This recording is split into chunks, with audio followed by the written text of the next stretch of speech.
protein យើងនឹងទទួលបានប្រហែលជា6ទៅ18%ជំរាបសួរបងប្អូនទាំងអស់គ្នាសម្រាប់ថ្ងៃនេះដែរនាងខ្ញុំនឹងមកចែករំលែកតាក់ទងទៅនឹង comment បងប្រុសម្នាក់ដែលគាត់បានមើលវីដេអូរបស់ខ្ញុំនៅក្នុង YouTube channel វីដេអូនេះគឺខ្ញុំបាន post តាក់ទងទៅនឹងវិធីធ្វើផ្អកដំឡូងមីស្ងួតគាត់បាន comment សួរថាតើបន្ទាប់ពីធ្វើផ្អកដំឡូងមីស្ងួតហើយមាន protein ប៉ុន្មានដែរចំពោះការធ្វើផ្អកដំឡូងមីស្ងួតបន្ទាប់ពីយើងធ្វើហើយគឺយើងត្រូវទុករយៈពេល5ទៅ1អាទិត្យទើបយើងអាចយកឲ្យសត្វរបស់យើងស៊ីបានហើយ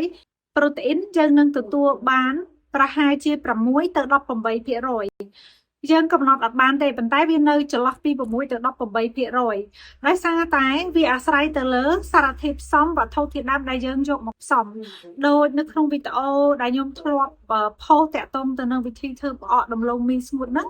គឺវត្ថុធាតុផ្សំរបស់ខ្ញុំគឺអត់ច្រើនទេគឺមានតែដំឡូងមីស្ងួតដែលយើងកិនហើយខ្ញុំដាក់កន្ទួតដាក់កញ្ចុំអង្ករហើយដាក់ជីតហើយយើងប្រើល្ងអំបិលចំពោះសារធាតុផ្សំគឺមានតែប៉ុណ្្នឹងទេប៉ុន្តែបើសិនបើសារធាតុផ្សំដែលយើងផ្សំធ្វើផ្អកដំឡូងមីស្ងួតហ្នឹងវាសម្បូរទៅដោយប្រូតេអ៊ីនខ្ពស់ហើយគុណភាពល្អអញ្ចឹងប្រូតេអ៊ីនរបស់ផ្អកដំឡូងមីស្ងួតយើងហ្នឹងគឺវាមានប្រូតេអ៊ីនខ្ពស់ទៅតាមនឹងដែរខ្ញុំសូមអរគុណច្រើនសម្រាប់អ្នកដែល comment សួរសំណួរមួយនេះដោយសារតែខ្ញុំឃើញថា